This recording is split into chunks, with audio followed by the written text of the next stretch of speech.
बोलिए बांके बिहारी लाल की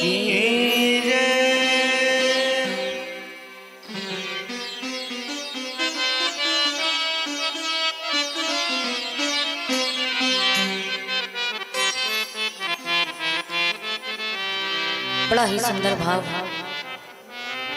हम आप सभी लोगों ने कल के पावन दिवस पर भगवान श्री के 24 अवतारों में से एक अवतार वामन अवतार की कथा को श्रवण किया। आइए उससे आगे की चर्चा की ओर अग्रसर हो। उसके पूर्व 2 बार भगवान नाम संकीर्तन करते हैं, ईश्वर से तार मिलाते हैं और तत्पश्चात श्रीमद् भागवत महापुराण की कथा की ओर प्रवेश करेंगे। बड़े भाव से सभी लोग गाएं।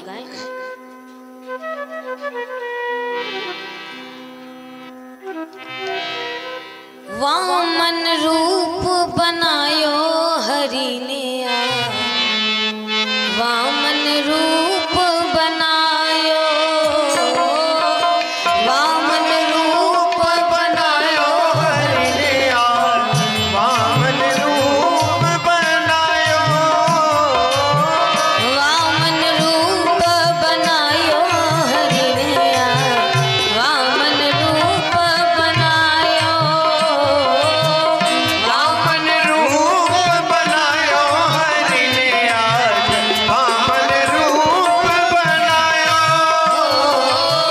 वामन रूप बनायो हरि वामन रूप बनायो, दीने दर्शन मातु अदिति को, दीने दर्शन मात अदिति को, मातु अदिति को, मातु अदिति को, मातु अदिति को, मातु अदिति को, दीने दर्शन मातु अदिति को, दीने दर्शन मात अदिति को, कश्यप मन गायो हरि ने वामन रूप बनायो, वामन रूप बनायो हरि ने आज वामन रूप बनायो, हो वामन रूप बनायो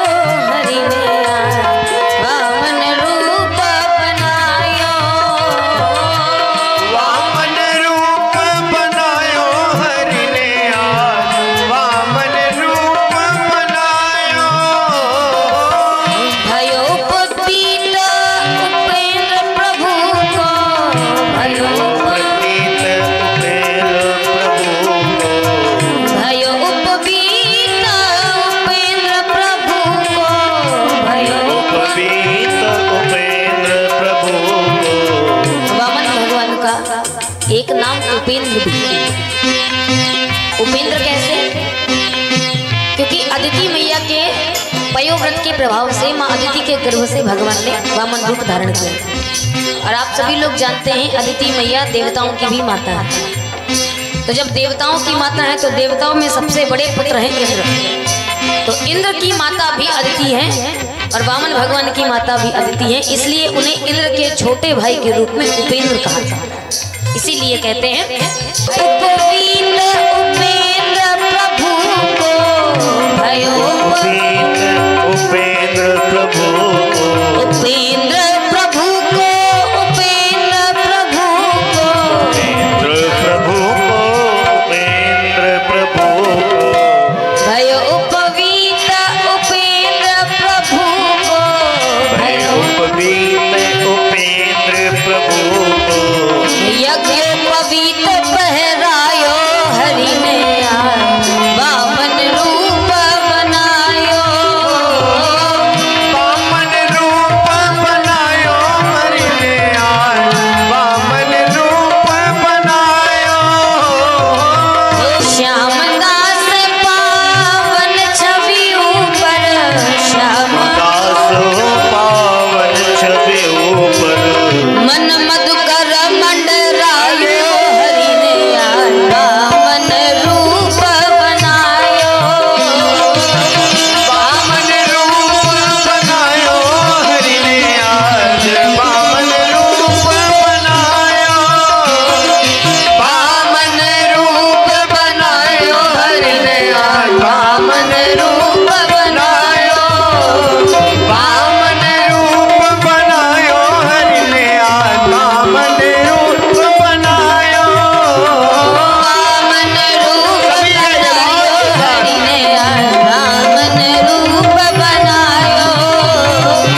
वामन रूप बनायो हरि ने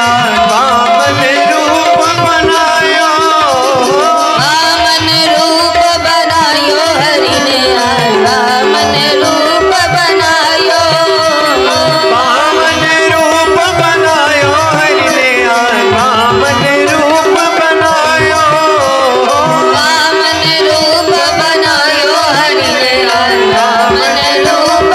वामन रूप बनायो, वामन रूप बनायो हरि ने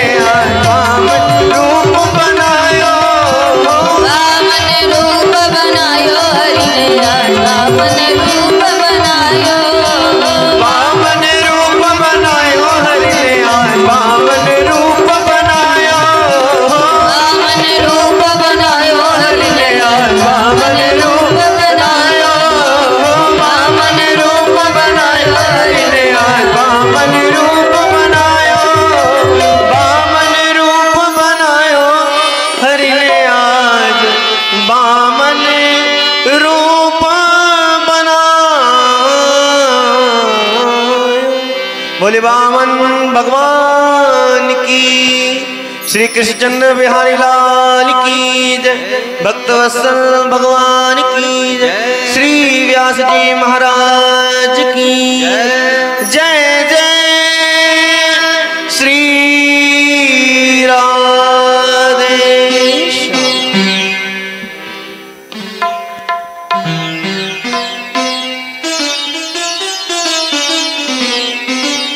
श्री सुखदेव जी महाराज भगवान के इस वामन अवतार की चर्चा करके आगे मत्स्य अवतार की कथा का गायन करते हैं, जो भगवान का एक अवतार है। देखिए, इन कथाओं के माध्यम से ईश्वर का एकमात्र संकेत है संसार के प्राणियों के लिए कि आप शरीर से कैसे दिखते हो, इस बात से कोई फर्क नहीं पड़ता। तन आपका कैसा है, काला है, गोरा है, छोटा है, लंबा है, मोटा है, पतला है, भगवान तो कहते हैं कि मेरे अवतार तो ऐसे ऐसे हैं कि जिनको देख करके ही व्यक्ति को घिना जाए। अब बताओ, वराह अवतार है। वराह अवतार का मतलब जंगली सुअर के समान, सुकर, तो देखने में अच्छा लगता है क्या? मत्स्य अवतार है, देखने में अच्छा लगता है क्या?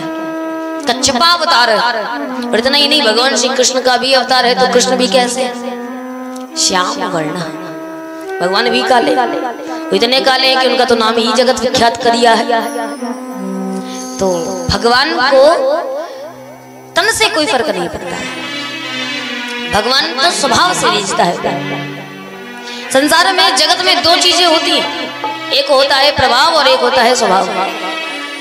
तो यदि आपको संसार को रिझाना है तो प्रभाव दिखलाइए, कि हमारा प्रभाव कितना, हमारे पास इतनी जमीन है, हमारे पास इतनी जायदाद है, हमारे पास इतना सोना है, हमारे पास इतना पैसा है। ये दुनिया को देखो, दुनिया इससे प्रभावित होगी। लोगों को देखते होगे, यदि किसी व्यक्ति के पास सोने की चैन है तो चाहे तो भीतर डाल सकता है, लेकिन दुनिया को दिखाने के लिए कॉलर के बाहर कि मेरे पास भी सोने की चैन। प्रभाव से तो संसार रिझता है, पर भगवान कहता है यदि मुझे रिझाना है तो प्रभाव नहीं, आपका स्वभाव सुंदर होना चाहिए। और ये कथा हमारे आपके स्वभाव को सुंदर बनाती। वामन अवतार की चर्चा कथा किस लिए रखी गई भागवत महापुराण में? मानो भगवान कहना चाहते हैं कि राजा बलि ने इतना दान किया, इतना दान किया, प्रभाव तो बहुत था, परंतु स्वभाव से भगवान रिझ गए। और स्वभाव कैसा? बलि ने कहा कि महाराज धन बड़ा कि धनवान, आप ही बताओ। जो व्यक्ति दान करता है तो दान किया हुआ धन बड़ा होता है कि जो व्यक्ति दान करता है वो व्यक्ति बड़ा होता है? व्यक्ति ज्यादा बड़ा हुआ ना, क्योंकि उसने तो संपत्ति का दान किया। बलि ने कहा धन तो नाप लिया है, लेकिन अब धनवान बचा हुआ है। दो पगों में अपने धन का तो बंटवारा कर लिया, एक पग से नीचे के सारे लोग नाप लिए और एक पग से ऊपर के कुछ बचा ही नहीं। भगवान ने कहा तीसरा पग कहाँ रखो? तो कहा फिर महाराज जब धनवान बड़ा है सो मेरी खोपड़ी में रख लो, मुझे को नाप लो, और मैं भी आपके प्रति पूर्णतः समर्पित होना चाहता हूँ। और जब यह भाव आपके जीवन में आ जाता है तब आप भगवान भी आपके घर के पहरेदार बनना स्वीकार करते हैं। हम आप यही कहते हैं ना, कोई भी पूजा होती है, कोई भी प्रार्थना होती है, कोई भी हम कहीं पर भी जाते हैं तो भगवान से कहते हैं भगवान हमारे घर की रक्षा करना, हमारे परिवार की रक्षा करना। क्यों कहते हो? क्योंकि हम आप चाहते हैं कि भगवान हमारे पहरेदार बने। और यदि भगवान को पहरेदार बनाना चाहते हो तो उसके लिए आपको अपने आप को ईश्वर के प्रति समर्पित करना पड़ेगा। समर्पण बड़ी आगे की पावन चर्चा एक बहुत अच्छी आती है अम्बरीश कथा के रूप में, और आपको पता चलेगा कि ईश्वर के प्रति जो समर्पित हो जाता है तो भगवान उनके प्रति कैसा व्यवहार करता है। नारद जी ने पूछा कि भगवान आप अपने भक्तों की कैसे रखवाली करते हो, और आपके भक्तों की पहचान क्या है? तो भगवान कहते हैं कि मेरे भक्त की केवल एक ही पहचान है। क्या? मूरदास कहाय नर आसा, मूरदास कहाय नर आसा, करय तो कहूँ कहाँ विश्वासा, करय तो कहूँ कहाँ विश्वासा, मूरदास कहाय नर आसा, मूरदास कहाय नर आसा, करय तो कहूँ कहाँ विश्वासा, करय तो कहूँ कहाँ विश्वासा। ये भगवान के भक्त की पहचान है प्यारे। अब हम आप इसमें चिंतन करें कि हम भगवान के भक्त हैं कि नहीं। भगवान कहता है मेरे भक्त की परिभाषा क्या है? कह जो मेरा भक्त हो, मेरा भक्त, और मेरा भक्त होने के बावजूद किसी और से आशा करे तो इसका मतलब यदि किसी और पर उसे संबल है, विश्वास है, तो फिर वो मेरा भक्त नहीं हो सकता। जो मेरा भक्त होगा उसे केवल मुझ पर ही विश्वास होगा, और जो मेरे ऊपर विश्वास रखे, जो मेरा दास बन जाता है, तो फिर मैं उसके साथ एक ही काम करता हूँ। क्या? सुन मुनि तो ही कहूँ सहरोषा, सुन मुनि तो ही कहूँ सहरोषा, भजहि जे मोहि तजी सकल भरोसा, भजहि जे मोहि तजी सकल सकल सकल भरोसा। करहूँ सदा तिन के रखवारी, करहूँ सदा तिनके रखवारी, जिमि बालक है महतारी, जिमि बालक है महतारी,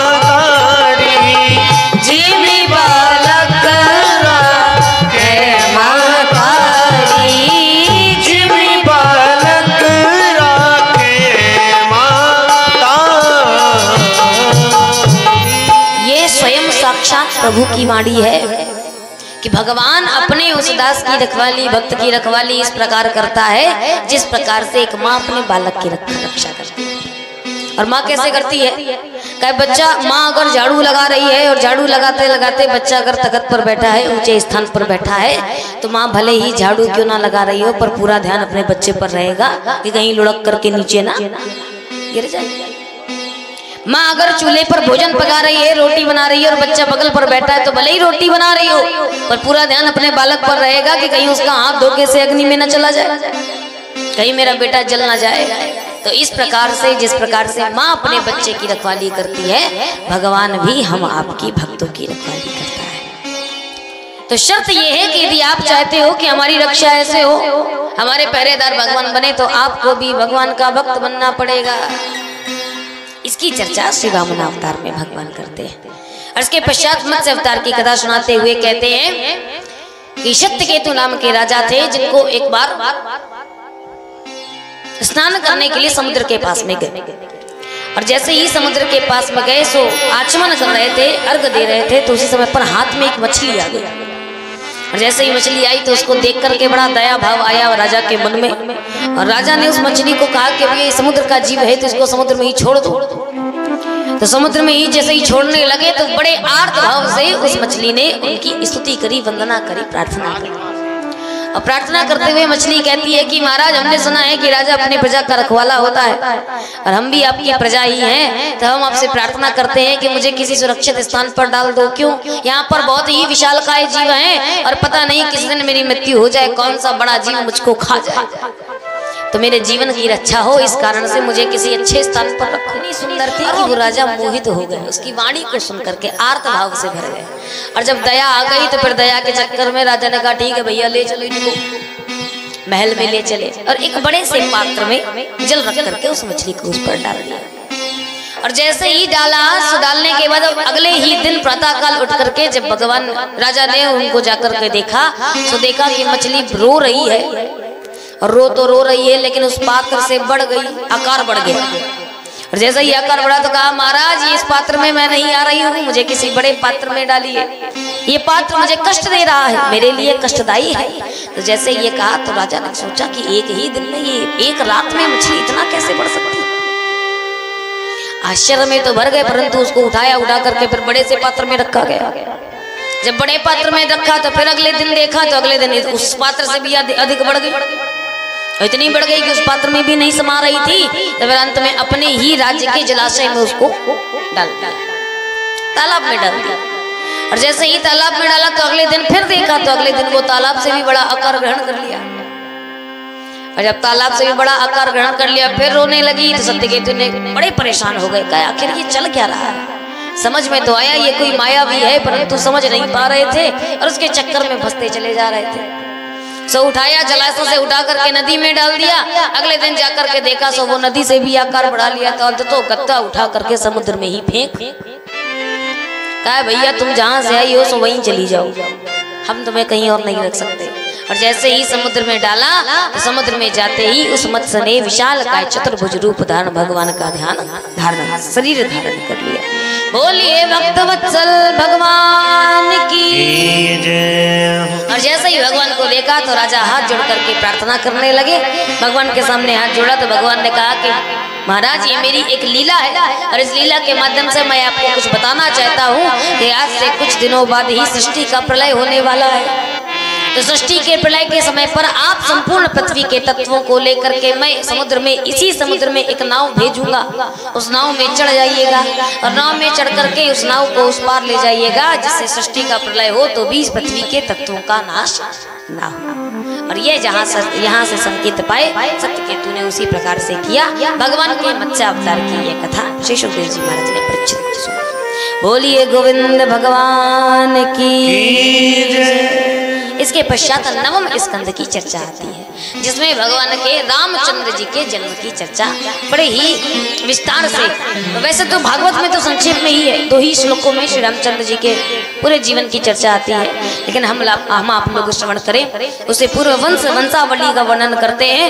और वंशावली का वर्णन करते हुए सबसे पहले सूर्यवंश का वर्णन करते हैं। और सूर्य वंश का वर्णन करते हुए कहते हैं कि सबसे पहले भगवान श्रीमन नारायण के नाभि कमल से ब्रह्मा उत्पन्न हुए। ब्रह्मा के पुत्र थे मरीच, मरीच से हुए कश्यप, कश्यप के हुए विवस्वान, और विवस्वान के हुए श्राद्ध देव मनु, जिनकी पत्नी श्रद्धा के गर्भ से इला नाम की देवी कन्या उत्पन्न हुई। लेकिन जैसे ही इला को देखा सो वशिष्ठ जी महाराज से, क्योंकि वशिष्ठ जी कुल पुरोहित हैं, सूर्यवंश के कुल देवता, कुल ब्राह्मण है, तो उनसे कहा कि महाराज हमें पुत्री नहीं, हमें तो पुत्र चाहिए। तो कहा जब पुत्र चाहिए तो कोई बात नहीं, हम इस कन्या को ही पुत्र बना देंगे। और जैसे ही ये कहा तो फिर उस इला देवी को सुदुम्न नाम का पुरुष बनाया गया। और जब वो सुदुम्न नाम का पुरुष बना दिया गया तो उसके ही वंश में आगे मनु हुए। मनु के 10 पुत्र हुए, और 10 पुत्रों में से सबसे बड़े पुत्र थे शर्याति। शर्याति की कन्या थी सुकन्या, जो सुकन्या एक बार अपनी 10-15 सखियों के साथ में भ्रमण कर रही थी। और भ्रमण करते करते सर्प की एक बांबी दिखाई दी, और जैसे ही उस बांबी को देखा, सो बांबी को देखती, उसमें छिद्र होते हैं ना छोटे छोटे बांबी, तो उसने क्या किया, सीख ली और सीख को लेकर के दोनों बांबी के 2 छिद्रों में डाल दिया। और जैसे ही डाला तो धीरे धीरे संयोग से क्या हुआ, क्या उस छिद्रों में से रक्त की धारा बनी। और जैसे ही खून बहा तो बड़ी घबरा गई सुकन्या। सुकन्या ने घबरा करके जब बांबी को फोड़ा तो देखा, अरे महाराज इस पर तो कोई महात्मा बैठ करके तपस्या कर रहे थे। वो कौन थे, का चमन ऋषि बैठ करके तपस्या कर रहे थे। जब दोनों आंखें फूल गई तो बड़ा भारी कष्ट हुआ सुकन्या को। और वो भागती भागती भगवान के पास में गई, अपने पिता के पास में गई। सो पिता आए, पिताजी ने कहा, रे बेटी तुमने ब्राह्मणों का अपमान कर दिया, उनकी आंखें फोड़ दी, वो तो तपस्या कर रहे थे, बड़ा भारी पातक लगेगा। तो उसी समय पर शर्याति महाराज गए, जाकर के चमन ऋषि के चरणों में प्रणाम किया, और प्रणाम करके क्षमा प्रार्थना करी। तो चमन महाराज ने से कहा कि महाराज इस पाप का प्रायश्चित कैसे करूं। चमन महाराज ने कहा कोई बात नहीं, ठीक है, होता है, कन्या है, क्षमा कर दिया जाओ। लेकिन शर्याति ने अपने पश्चाताप पूर्ण ढंग से उस कन्या सुकन्या का विवाह चमन ऋषि के साथ में करवा दिया। अब वो बिल्कुल बुढ़ा, गाल पचके हुए, दांत बाहर, आंख गड्ढे में घुसी हुई, लेकिन करते तो क्या करते। जब ऐसा देखा तो फिर अश्विनी कुमारों की सहायता से चमन ऋषि ने पता नहीं कौन सा चवन प्रास खाया, तो एकदम जवान हो गए और बढ़िया जवान युवा तन प्राप्त किया। उसके द्वारा सुकन्या मैया के साथ में रमण किया। यहाँ सुकन्या के साथ में चमन ऋषि का विवाह हुआ। और उसके पश्चात शर्याति के वंश में रेवत हुए, जिसकी पौत्री का नाम था रेवती। इसके विवाह के लिए बड़े परेशान थे, क्यों, क्योंकि ये महारानी जो थी हर एक दिन में खूब 1 हाथ बढ़ जाती थी। अब इतनी लंबी कन्या से विवाह कौन करे। तो बड़े परेशान हुए तो कहा ऐसा करते हैं, लोग कहते हैं कि जोड़ियां ऊपर वाला बनाता है, तो जिसने इसका निर्माण किया है उसी से जाकर के पूछते हैं कि आखिर इसके लायक, इसके योग्य दूल्हा कहाँ है, वर कहाँ है। तो रेवती के वर की खोज के लिए रेवत महाराज रेवती को लेकर के ब्रह्मलोक गए। और जब ब्रह्मलोक गए, ब्रह्मा जी से पूछा कि महाराज हमारी कन्या ऐसी है, बताइए इसके लायक, इसके योग्य वर कहाँ है। ब्रह्मा जी ने कहा चिंता मत करो, द्वापर युग में भगवान श्री कृष्ण के बड़े भैया के रूप में बलराम होंगे, वही इस कन्या के वर है। और जैसे ही ये कहा तो रेवत महाराज ने बाता ठोक लिया, कहा हे भगवान, हम कहाँ सतयुग की पैदाइश और कहाँ वो द्वापर युग, तो इतना ज्यादा हम इंतजार करेंगे तो क्या हमारी कन्या बूढ़ी नहीं हो जाएगी। और बूढ़ी हुई सो हुई, लेकिन इसके पश्चात आगे चल करके वो बालक तो इतना सा ही होगा, वो तो द्वापर युग में उत्पन्न हुआ होगा, तो फिर वो विवाह कैसे कर सकता है। तो ब्रह्मा जी यहाँ से, ब्रह्मा जी ने हंस करके कहा चिंता मत करो, तुम यहाँ से ब्रह्मलोक आए हो, इतने में ही पूरा सतयुग चला गया, पूरा तीर्था चला गया, द्वापर ही आ गया है। तो जब तुम वापस जाओगे तब तक तुम्हारा ये इस कन्या का वर भी बड़ा हो जाएगा। तो ये सुन करके रेवत महाराज वापस गए। द्वापर युग आया, कृष्ण के बड़े भैया बलराम के साथ में रेवती मैया का विवाह हुआ। और रेवती मैया बड़ी लंबी चौड़ी सी, तो बलदाऊ भैया ने अपना जो हल था उसको उनके सर पे दे मारा, सो वो छोटी सी हो, नॉर्मल जितना आदमी होता है उतना ही हो। इस प्रकार से बलदाऊ महाराज के साथ में रेवती मैया का विवाह हुआ। और इनके पश्चात इनके ही वंश में आगे चलकर नभग हुए, नभग के नाभाग हुए, और नाभाग के ही परम भागवत श्री अम्बरीश जी महाराज, जिनकी चर्चा करते हुए कहते हैं कि इन्होंने, इनके चलते महाराज दुर्वासा ऋषि के भी पसीना छूट गया। और जैसे ही ये कहा तो श्री सुखदेव जी महाराज से परीक्षित ने कहा, महाराज दुर्वासा ऋषि और अम्बरीश के बीच में ऐसा कौन सा क्रियाकलाप हुआ, ऐसी क्या बात हुई, कृपया कर मुझे विस्तार से वर्णन करें। तो जैसे ही पूछा तो भगवान श्री सुखदेव जी महाराज कहते हैं कि ऐसे अम्बरीश भक्त थे भगवान के कि सर्वै मनः कृष्णा पदारविंदो, जिसका मन सदैव भगवान के चरणों में लगा रहता था, ऐसे परम भागवत श्री अम्बरीश जी महाराज थे। एक बार एकादशी का व्रत किया, एकादशी का व्रत करते थे, नित्य निरंतर उसका व्रत उपवास रखते थे। और उपवास का व्रत का मतलब प्यारे ये नहीं होता कि आप बस भूखे रहो। उपवास का मतलब होता है, उप माने होता है नजदीक, पास में, और वास का मतलब होता है बैठना। यानी उपवास का सीधा सीधा अर्थ यही होता है कि भगवान के नजदीक बैठना। परंतु हम आपने व्रत का कुछ और मतलब निकाल लिया। व्रत में क्या करते हैं, क्या बस भोजन नहीं करेंगे, अन्न नहीं खाएंगे, बाकी जो कुछ करते हैं सब करेंगे। झूठ भी बोलेंगे, क्रोध भी करेंगे, काम भी लाएंगे, गुटखा भी चबाएंगे, सब कुछ करेंगे, परंतु व्रत है। अच्छा, संयोग की बात ये आपको पता है, इंसान रोजमर्रा की जिंदगी में इतना नहीं खाता जितना व्रत के दिन खा जाता है।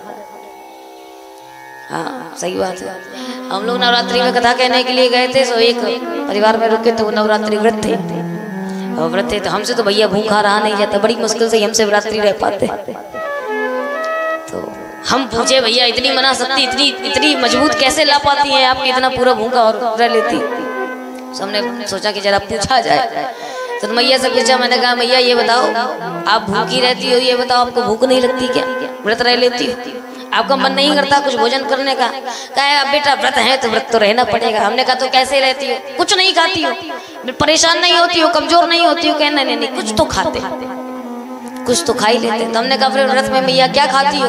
तो कहती है कुछ नहीं, सवेरे सवेरे बस कुछ नहीं, एक गिलास दूध पी लेती है, एक गिलास दूध पी लेती है और आधा दर्जन केला खा लेती है। तो हमने कहा अच्छा ये राज है, इसी वजह से आप व्रत रह लेती हैं। हमने कहा तो इतने में तो काम चल जाता होगा। कहे नहीं, इतना नहीं, ये तो सवेरे का नाश्ता है। दोपहर में 2 किलो दूध को औंटती हैं, बढ़िया पेड़ा बनाती हैं, सो पेड़ा का पक लेती हैं, और शाम को फिर फल खाती हैं, सो पारायण करने के बाद फिर तो भोजन धरा ही का धरा, ऐसे रहती है। हमने कहा मैया जितना तो तुम एक दिन में खाती हो उतने में तो 1 हफ्ते का राशन आ जाए घर का, तो तुम्हारे घर वाले हमने खा ले, फायदा क्या हुआ? क्या करती? कुछ नहीं है, बस भगवान का भजन। अच्छा, मुख में पानी नहीं आता? क्या कुछ नहीं, बस तम्बाकू दबा लेती, गुटकती नहीं है पर दबा लेती है। वारे व्रत, यारे व्रत का मतलब होता है कि अपनी बुराइयों को दूर करना। अब आप चाहे मुंह पर गुटखा डाले हो, कह रही हो व्रत हो, तो ऐसा कौन सा व्रत है भाई? इस व्रत का कोई फल है क्या? व्रत का मतलब होता है उपवास।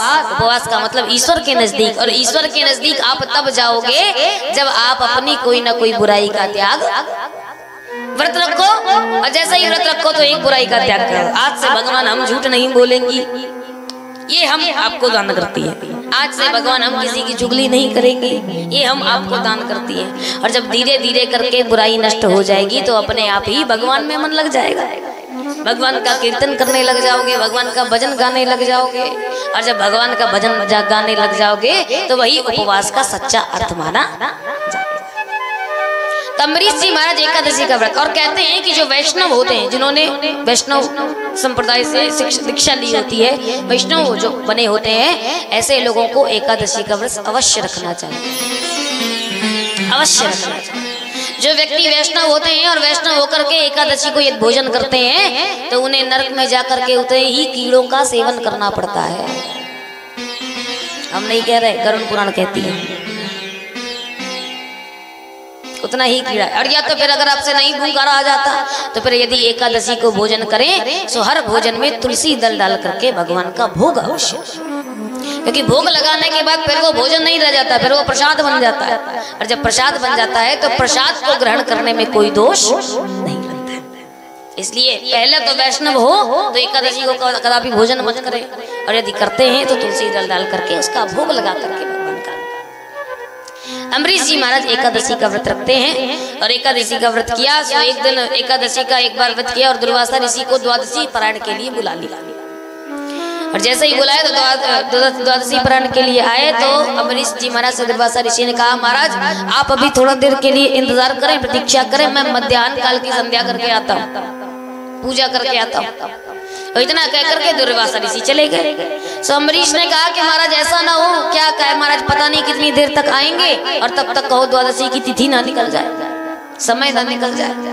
अब पाता हूँ तो समस्या है, नहीं पाता हूँ तो प्राण छूटा जा रहा है, फिर तो व्रती खराब हो जाएगा। द्वादशी को प्राण नहीं कर पाया तो फिर क्या ही करूंगा। तो इतना सोच करके उन्होंने ब्राह्मणों से उपाय पूछा, अन्य ब्राह्मणों से। और जब अन्य ब्राह्मणों से उपाय पूछा तो उन्होंने कहा कि महाराज ऐसा करे, तुलसी दल डाल करके चरणामृत का पान कर ले, जिससे आपका पारायण भी हो जाएगा और पारायण होगा भी नहीं, क्योंकि आपने अन्न नहीं ग्रहण किया होगा। तो उन्होंने तुलसी दल डाल करके पारायण किया, चरणामृत को पान किया, जिससे उनका पारायण हो गया। और जैसे ही पान कर ही रहे थे तैसे ही दुर्वासा ऋषि पधार गए। जैसे ही आया तो दुर्वासा ऋषि का तो नाम ही विख्यात है, परम क्रोधी ब्राह्मण, बहुत क्रोधी ब्राह्मण है। उन्होंने देखा, उनको लगा कि लगता है महाराज ने पारायण कर लिया, हम आए नहीं, हमारे बिना आए प्रणाम कैसे कर लिया। सो क्रोध में आकर के बहुत सारा बका। और जैसे ही क्रोध में आए तो बका, तो भगवान ने कहा, अम्बरीश ने कहा, हे भगवान अब क्या करूं। तो कहते हैं, प्यारे भक्त भले ही अपने अपमान से ना डरे, भक्त को भले ही कोई फर्क ना पड़े, परंतु भगवान को बहुत फर्क पड़ता है। और भगवान को जब फर्क पड़ता है तो फिर भगवान ऐसी मार मारता है, ऐसी मार मारता है कि उसका कोई कहना क्यों। इसीलिए मानस में गोस्वामी तुलसीदास जी कहते हैं कि जो अपमान भक्त कर जो अपमान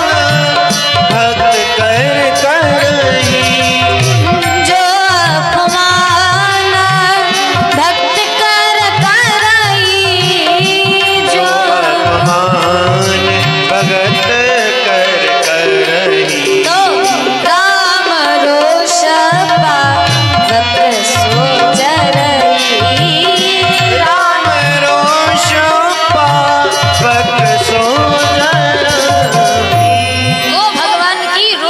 अर्थात क्रोध रूपी अग्नि में जलने के लिए अवश्यंभावी है जो भगवान के भक्तों का अपमान करता है।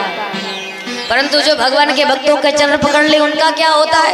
तो भगवान कहते हैं कि जो मेरे चरण पकड़ेगा उसका उद्धार तो मैं बाद में करूंगा, पर जो व्यक्ति मेरे भक्त के चरणों को पकड़ लेता है उनका उद्धार मैं पहले कर।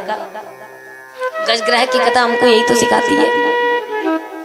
कहे गज कौन मदमस्त होकर के अपने परिवार के साथ में खेलने में लगा है, और ऐसा खेलने में लगा है कि उसी जिस तालाब में जिस जलाशय पर खेल रहा था उसी जलाशय में एक मकर ने आकर के पैर पकड़ लिया और पता नहीं चला। इतना रत है, मालूम नहीं चला, लेकिन जब पकड़ मजबूत होती चली गई, रक्त बहा और शरीर में क्षीणता आई, कमजोरी आई, तब पता चला रे राम राम राम मकर ने मेरा पैर पकड़ लिया। और ये सोच करके परिवार से बंधन बंधा, सूर पकड़ करके सबने खींचा, बहुत खींचा, पर जब नहीं खींचा तो अंततः गत्वा पूरा शरीर डूब गया, पर केवल सूंड बाहर बची। और जब सूंड बाहर बची तो वहीं पर कमल पड़ा हुआ था, कमल को उठा करके भगवान के चरणों में अर्पित किया और भगवान की प्रार्थना करी, भगवान को पुकारा। जैसे ही भगवान को पुकारा तो भगवान भागते भागते आए, गरुड़ का भी इंतजार नहीं किया, पैरों पर चरण पादुकाएं भी नहीं डाली, और भगवान भागते भागते आए। सो ऐसा सुदर्शन चक्र चलाया तो पहले ग्राह की मुक्ति कर दी। पैर छूट गया तो गज प्रसन्न हो गया और चरणों में बैठकर प्रसन्नता से वंदन करने लगा। और जब वंदन किया तो भगवान से बोला, प्रभु मेरी आपसे एक शिकायत है। कहे शिकायत क्या? कहिए बताओ, बुलावे कोई और उद्धार कौन और का होवे। प्रार्थना करके हमने बुलाया सो हमें पहले तारना चाहिए, और अपने ग्राहक को पहले तार दिया, ग्राहक को पहले मार दिया, बाद में हमारा उद्धार करने आए हो। तो भगवान ने यही बात कही कि बेटा, जो व्यक्ति मेरा स्मरण करता है, जो मेरा भक्त होता है, जो मेरे चरणों को पकड़ता है, उसका उद्धार तो मैं बाद में करता हूँ, पर जो मेरे भक्त का चरण पकड़ लेता है उसका उद्धार मैं पहले कर।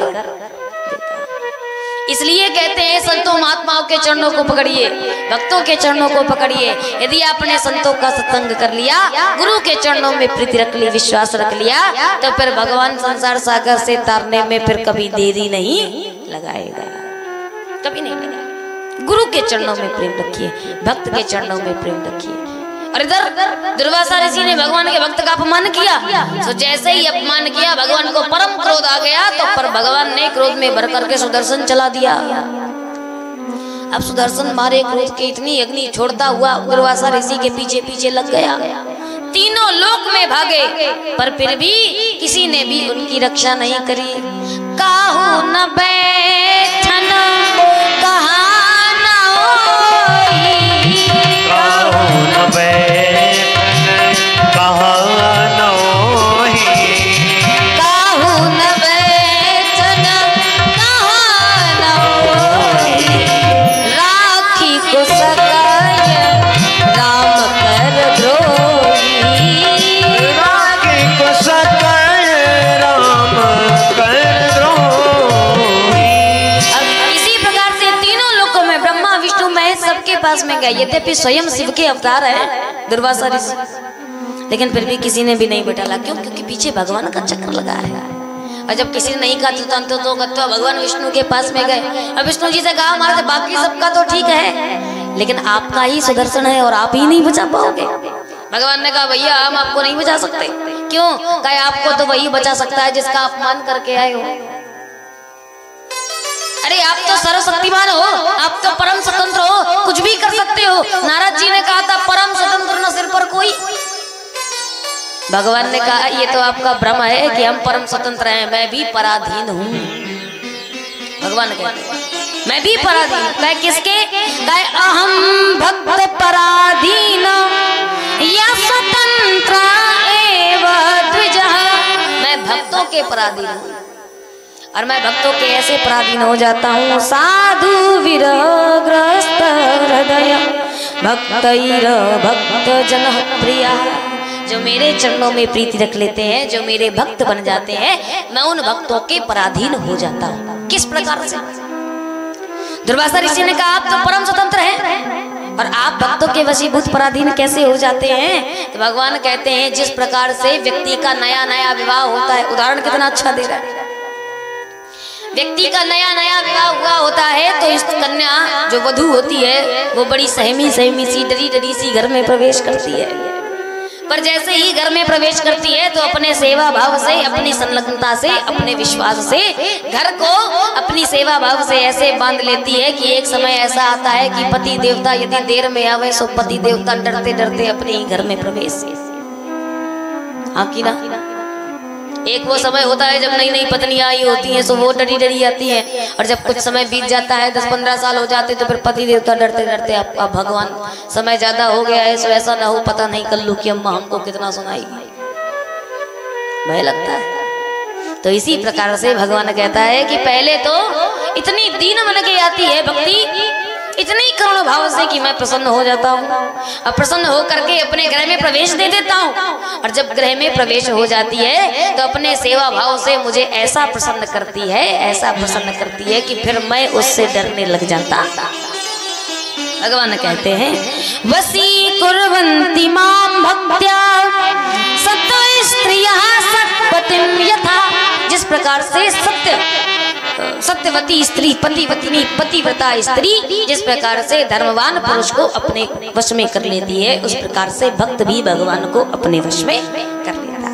और इस प्रकार से मैं भक्तों के वशीभूत हूँ। प्रबल प्रेम के पाले पड़कर प्रभु को नियम बदलते देखा, अपना मान भले टल जाए पर भक्त का मान ना टलते देखा। ऐसा मेरा परमात्मा भी भगवान के भक्तों के वशीभूत है। कौन?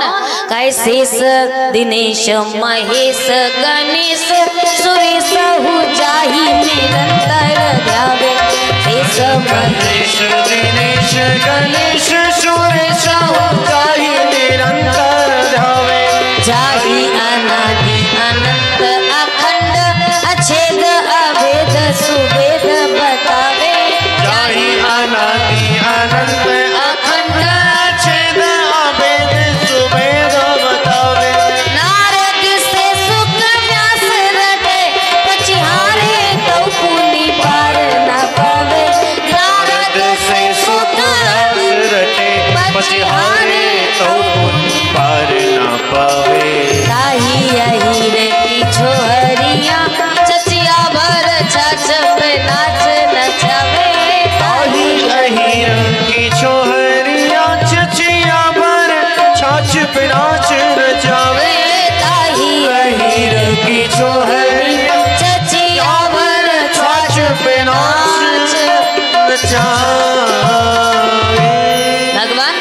के पराधीन है, अहम भक्त पराधीन हूँ। तो जैसे ही ये कहा तो दुर्वासा ऋषि ने कहा फिर तो आपका कोई मतलब ही नहीं निकलता, फिर हम आपके पास कहे आवे तो हम सीधे भक्त के पास ना जावे, आपका क्या ही महत्व रह जाता है। तो भगवान कहते हैं कि मेरे पास आने से एक फायदा है क्या, कि मैं तुमको उपाय बता सकता, हम उपाय वदस्यामि। और उपाय क्या है कि जिससे भागते भागते भाग रहे हो उसी के चरणों में जाकर के क्षमा प्रार्थना करो। और जैसे ही ये सुना सो उसी समय पर दुर्वासा ऋषि महाराज पुनः वापस अम्बरीश के पास में गए और चरणों में लेट करके क्षमा प्रार्थना करने लगे। तो जैसे ही चरणों में प्रणाम किया सो अम्बरीश ने उठाया और उठा करके कहते हैं महाराज उल्टी गंगा काहे बहाते हो। अरे चेला गुरु के चरणों में पड़े समझ में आता है, पर गुरु यदि चेला के चरणों में पड़ता है तो पातक लगता है, महाराज क्षमा करिएगा, कोई बात नहीं, हो जाता है। और जैसे ये कहा दुर्वासा ऋषि ने कहा बाकी बातें बाद में, पहले ही सुदर्शन को चुप कराओ, ये मुझको दग्ध कर रहा है। और जैसे ये कहा तो अपना जितना भी पुण्य प्रताप था अम्बरीश का, जीवन में जितने पुण्य किए थे वो सारे पुण्य प्रताप को दाव पर लगा दिया। और दाव पर लगा करके अम्बरीश कहते हैं कि संसार में जीवन में मैंने कितने भी पुण्य किए हो, उन पुण्यों का प्रताप यदि है तो उस पुण्य के प्रताप के बल पर ये हे सुदर्शन आप अपने तेज को शांत कर लीजिए। परंतु फिर भी सुदर्शन शांत नहीं हुआ, और जब नहीं हुआ अत्यंत क्रोधाग्नि से जलता रहा, दग्ध होता रहा, तो अंत तो गत्वा एक उपाय सूझा। और उपाय सूझा सो अम्बरीश ने यही कहा कि हे प्रभु मैं सुदर्शन से, कहते हैं सुदर्शन को भगवान की सौगंध देती, और जब भगवान की सौगंध दे दी तो भगवान कहते हैं यदि नो भगवान प्रीति एका सर्व गुणाश्रय सर्वभूतात्म भावेन द्विजो भवतु विदज्वरा। यदि मैंने भगवान की सच्चे मन से संकल्प से पूजा करी हो, यदि मैंने भगवान के चरणों में सच्ची भक्ति हो, तो आपको भगवान की सौगंध है कि आप अपने इस तेज को समाप्त कर लीजिए। और जैसे ही ये सुना तो सुदर्शन का तेज समाप्त हो गया, वापस लौट गया। यह स्थिति जब दुर्वासा ऋषि ने देखी तो दुर्वासा ऋषि कहते हैं आज जाकर के मैंने भक्त की महिमा को साक्षात दर्शन किया। अहो अनंत दासानाम महत्वम दृष्टा मध्य में, मैंने आज जाकर के भक्त की महिमा को देखा है और देख करके बारंबार अम्बरीश के चरणों में प्रणाम किया, वंदन किया, हाथ जोड़े, क्षमा प्रार्थना करी। और क्षमा प्रार्थना करके दुर्वासा ऋषि अपने गृह को प्रस्थान कर गए। ही प्रस्थान किए तो इसके पश्चात आगे चल करके वर्णन करते हैं अम्बरीश के ही वंश में युवनाश हुए, जिन्होंने गलती से मंत्र पड़ा हुआ जल पी लिया था, जिससे इन्हीं के गर्भ से मंदाता उत्पन्न हुए। और मंदाता के सत्रवत शंकु हरिश्चंद्र हुए, हरिश्चंद्र के रोहित हुए, रोहित के बाहुक, बाहुक के सगर, सगर की 2 पत्नियां थी, जिनमें से एक पत्नी के 60,000 पुत्र उत्पन्न हुए और एक पत्नी से एक पुत्र उत्पन्न हुए, जिसका नाम असमंजस था। परंतु जो 60,000 पुत्र थे उन्होंने एक बार जाकर के कपिल महाराज का अपमान कर दिया, जिसके कारण सारे 60,000 पुत्रों को भस्म होना पड़ा। और भस्म होकर के सबकी जो राख थी वो धरती पर पड़ी हुई थी। परंतु असमंजस जो परम भागवत पुत्र थे उनके गर्भ से अंशुमान हुए, अंशुमान से दिलीप हुए, दिलीप से भगीरथ हुए, जिनने प्रार्थना करके तपस्या करके मैया भागीरथी गंगा को धरती पर लाया और अपने पूर्वजों का उद्धार किया। बोलिए भागीरथी गंगा मैया की जय हो। और उसी प्रकार से भागीरथ गंगा जी को यहाँ पर लाए और जन्नू महाराज ने जो आ रही थी तो रास्ते में आते हुए जन्नू महाराज ने उसका पान कर लिया। तो जब पान कर गए तो पान करने के बाद में प्रार्थना करी, प्रार्थना करने के बाद जब उन्होंने पुनः पुत्री के रूप में गंगा को उत्पन्न किया, जिसके कारण गंगा का एक नाम जाह्नवी भी है, जाह्नवी भी बुलाया जाता है। इस प्रकार से गंगा धरती पर आई। उन्हीं वंश में भगीरथ के वंश में दिलीप हुए और दिलीप के रघु हुए, रघु के अज हुए, अज के दशरथ हुए और दशरथ के ही चारों भैया राम लक्ष्मण भरत और शत्रुघ्न के रूप में साक्षात भगवान अवतार लेकर के इस धरती पर आए। बोलिए राघवेंद्र सरकार की जय। इस प्रकार से नवम स्कंद में भगवान श्री राम के जन्म की चर्चा श्री सुखदेव जी महाराज करते हैं। एक ने कहा महाराज भगवान के जन्म की चर्चा करनी थी तो नवम स्कंद में ही क्यों किया, भाई दसम स्कंद में कर देते, और दसम स्कंद के पूर्वार्ध में कर देते, उत्तरार्ध में भगवान के जन्म की चर्चा कर देते। लेकिन दसम नवम स्कंद क्यों? क्योंकि 9 जो अक्षर होता है, 9 जो अंक होता है वो पूर्ण अंक है। पूर्ण अंक, एक अक्षर का पूर्ण अंक जो होता है वो 9 माना जाता है। और 9 पूर्ण अंक कैसे है? बाकी किसी यदि आप किसी भी अंक का पहाड़ा पढ़ते हो तो ऊट-पटांग आता है। 7 का पढ़ो तो 7 एकम 7, 7 दूना 14, तो 14 में 4 1 5 हो जाता है। संख्या घट जाती है, कहीं घटती है कहीं बढ़ती है, पर 9 बराबर रूप से पूर्ण अंक है। और यदि उसका पहाड़ा पढ़ोगे तो हर जगह पर बराबर 9 ही निकलेगा। कैसे? जैसे 9 एकम 9 और 9 में 9 ही होता है। 9 दूना 18 और 1 और 8, 1 में 8 जोड़ो कितना हुआ? 9 तिया 27, 2 में 7 जोड़ो कितना हुआ? 9 चौको 36, 3 में 6 जोड़ो कितना हुआ? 9 पन्ना 45, 4 में 5 जोड़ो कितना हुआ? 9 छक्का 54, 5 में 4 जोड़ो कितना हुआ? 9 7 63, 6 में 3 जोड़ो कितना हुआ? 9 8 72, 7 में 2 जोड़ो कितना हुआ? 9 9 में 81, 8 में 1 जोड़ो कितना हुआ? 9 दाम 90, 9 में 0 जोड़ो सो कितना हुआ? तो भगवान का पूर्ण अवतार है भगवान श्री राघवेंद्र सरकार का। इसलिए भगवान नवम स्कंद में उत्पन्न होते हैं। और कब उत्पन्न होते हैं? तो बाबा कहते हैं नवमी तिथि मधु मास पुनीता, नवमी तिथि मधु मास पुनीता, शुक्ल पक्ष अभिजित हरि प्रीता, शुक्ल पक्ष अभिजित हरि प्रीता, मध्य दिवस अति शीतल घामा, मध्य दिवस अति शीतल घामा, पावन काल लोक विश्रामा, पावन काल लोक विश्रामा, पावन काल लोक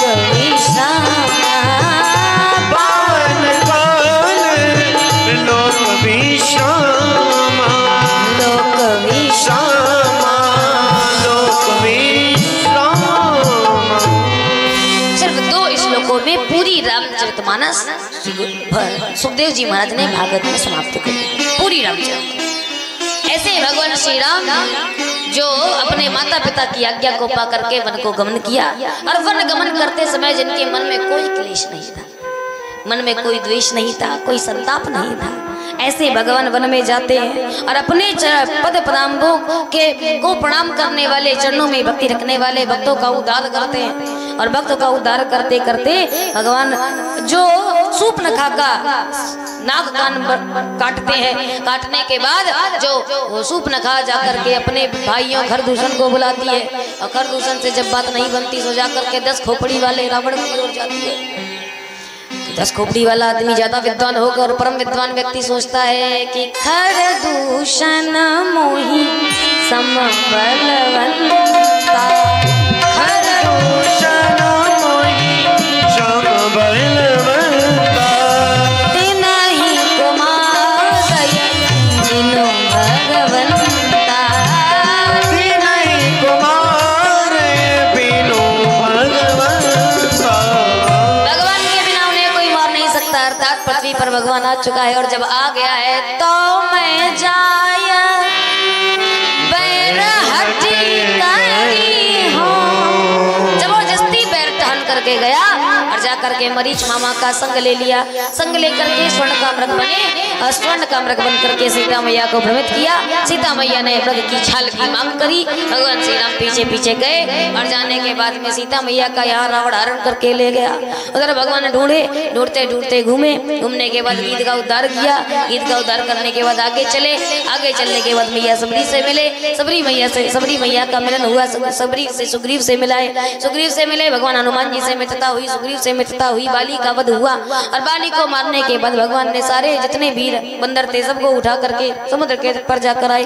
संपाति से वर्णन हुआ, स्वयं प्रभा का उद्धार हुआ। उसके पश्चात समुद्र पार करके हनुमान जी महाराज सीता का पता लगा करके वापस आए, लंका को जलाई। और भगवान राम के मन में केवल एक ही शंका थी, कि एक ही इच्छा करी थी मेरी पत्नी ने कि मुझे स्वर्ण का मृग चाहिए, पर मैं उसको स्वर्ण का मृग भी न दे सका। भगवान राम को इस बात का दुख था। तो कहा स्वर्ण का मृग कहाँ से लाओगे? भगवान ने कहा वो तो नकली मृग था, मैं तो ढूंढने गया था, लाने भी गया था, पर वो तो नकली मृग निकला। पर अब असली मृग को सीता के पास भेजूंगा। और असली मृग कौन? सोने का मृग भेजूंगा। सो सोने का मृग बना करके भगवान श्री हनुमान जी महाराज को भेजा। अतुलित बलधाम स्वर्ण शैलाभ देहम। ये स्वर्ण का शरीर धारण करते अर्थात सोने के हैं, लेकिन मृग कैसे? तो हनुमान जी को वानर को शाखा मृग भी कहा जाता है, इसीलिए हनुमान जी कहते हैं शाखा मृग का बड़ी मनुसाई, शाखा ते शाखा पर। तो भगवान ने कहा वो तो नकली मृग था, सुदेवी तुमको दे नहीं पाया, पर ये असली मृग मैं तुमको शाखा कनक मृग भेज रहा हूँ, तो इसकी तुम पक्की पहचान कर लो कि ये पक्का है कि नहीं। तो जैसे ही हनुमान जी गए, अब हनुमान सीता मैया सोचने लगी कि ये असली सोना है कि नहीं, सो इसकी परीक्षा ली जाए। तो सोने की परीक्षा तो आग में जला करके ही ली जाती है, तो इसीलिए भगवान हनुमान जी की पूंछ में आग लग गई, सोने की लंका तो जल गई, पर हनुमान जी का बाल विवाह का हनुमान जी मैया जानकी को पक्का हो गया कि ये पक्का स्वर्ण मृग है, और ये जान करके मैया को विश्वास हो गया। इधर जानकी मैया का समाचार लेकर गए, सेतु बंधन किया, बंधन करने के बाद भगवान ने आक्रमण किया, आक्रमण करके एक एक करके सारे दैत्यों को मारा, और मारने के बाद अंत में रावण का वध करके भगवान ने विभीषण को लंका का राज्य सौंपा, और सौंप करके 14 वर्ष का वनवास पूरा करके भगवान आए, आकर के अपने राज्य पर बैठे। राम राज्य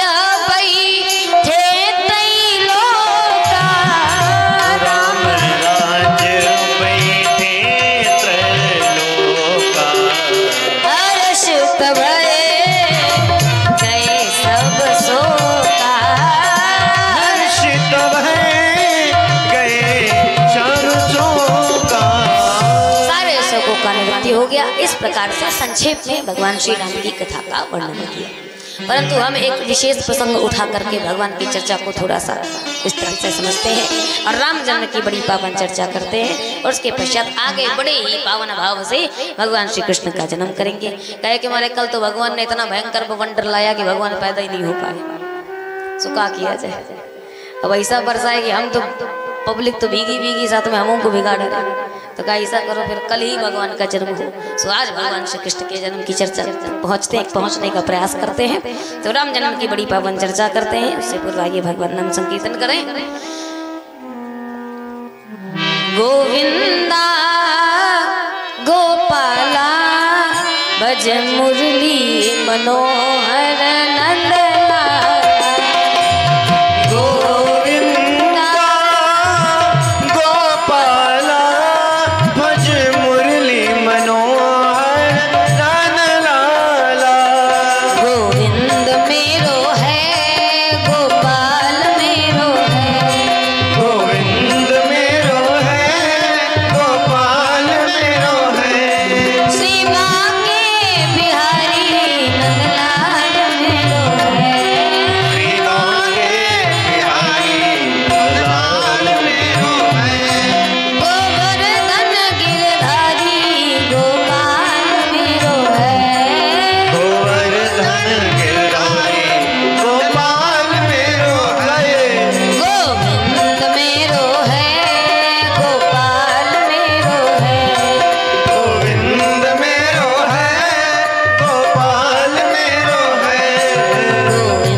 बताते हुए एक कारण से गोस्वामी तुलसीदास जी बताते हैं कि राम जन्म के हेतु अनेका परम विचित्र एक तेका, लेकिन एक जो कारण मुझे समझ में आता है तो भगवान केवल इस कारण से अवतार लेता है, कब? यदा यदा ही धर्मस्य ग्लानिर्भवति भारत अभ्युत्थानम् अधर्मस्य तदात्मानं सृजाम्यहम्।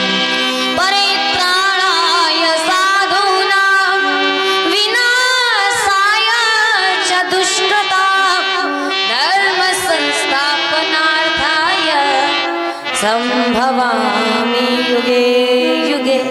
और यह प्रश्न स्वयं मैया पार्वती ने भगवान शंकर से किया, जो परम विद्वान है, तीनों लोकों के गुरु हैं। ऐसे भगवान से जब पूछा गया तो भगवान कहते हैं कि जब जब हो या धर्म के हानि, जब जब हो धर्म के हानि, बाढ़ असुर अधम अभिमानी, बाढ़ असुर अधम अभिमानी।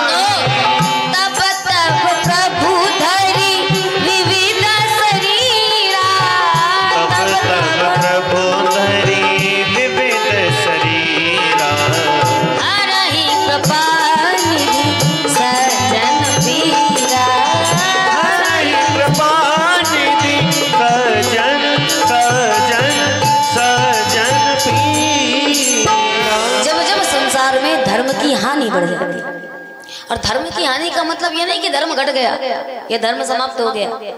धर्म की हानि का तात्पर्य क्या है, जैसे आप उदाहरण से समझिएगा कि जिस प्रकार से एक व्यापारी सामान लावे और अपनी दुकान में लगा करके रखे। अब सामान तो बड़ा अच्छा रखा हुआ है और ग्राहक, खरीदने वाले ग्राहक आए, आकर के सामान को देखे और देखते देखते कहें हमारा ये भी बहुत अच्छा है, ये भी बहुत अच्छा है, ये भी बहुत अच्छा है, पर खरीदे ना। सिर्फ देखें और देख करके वापस लौट जाए। तो बताओ व्यापारी को लाभ में हानि होगा या व्यापार में लाभ होगा या हानि? हानि हो जाएगी कि नहीं? क्योंकि वो सामान आया तो, सामान रखा तो गया, संसार में दिखाया भी गया, पर यदि कोई ग्राहक खरीदता नहीं है तो उससे व्यापार में हानि ही होती है। इसी प्रकार से संसार में धर्म की हानि हो गई। मतलब धर्म समाप्त नहीं हुआ है, धर्म तो यथा पुराण जिस प्रकार से भागवतों में, शास्त्रों में रखा हुआ है वैसे ही रखा है। और बेचने वाले हम आप जैसे व्यापारी बेचते भी हैं, बिक्री लगा करके, सामान लगा करके रखते हैं और जैसे ही रखते हैं, परंतु खरीदने वाले कहते हैं सुनने में तो बड़ा अच्छा है पर भैया खरीदेंगे नहीं। और जब आचरण नहीं करते हैं तो इसी प्रकार से धर्म की हानि। और जब ऐसी धर्म की हानि होते भगवान देखता है तब भगवान अवतार लेता है। तो त्रेता युग में हानि कब हो गई? कहे जब लंकापति रावण पैदा हुआ और जैसे ही रावण आया सो रावण के राज्य में कुछ नहीं हुआ। रावण ने अपने जितने सभापति थे सबको बुलाया और बुला करके कहा सुनो, किसी को मारने की कोई आवश्यकता नहीं है, देवताओं को तो पकड़ने की कोई आवश्यकता ही नहीं है, कोई औचित्य नहीं। क्यों? कहे देवताओं को पकड़ने का सरल मार्ग बताता हूँ। देवताओं को भोजन मिलता है हवन के माध्यम से, और यदि तुम हवन को बंद करवा दोगे, हवन में यदि विघ्न बाधा डाल दोगे तो देवता भूखे प्यासे कमजोर हो जाएंगे। सो जब कमजोर हो जाएंगे तो आसानी से पकड़ में आ, मेहनत नहीं करनी पड़ेगी। तो क्या करो, कहे जितने बाबा हवन यज्ञ करवाते हो सबको पकड़ के ले आओ। और ऐसी अनीत फैलाई, ऐसी अनीत फैलाई, बाबा कहते हैं बरनी न जाए अनीत घोर निशाचर जे करही अहिंसा परति प्रीत तिनके पावन गवनमिति। ऐसा निशाचर, ऐसा अत्याचार, ऐसी निशाचरी प्रवृत्ति बढ़ी, अनीति बढ़ी। बाबा कहते हैं संसार में हो क्या रहा है? बाबा कहते हैं कि बाढ़े खल बहु चोर जुआ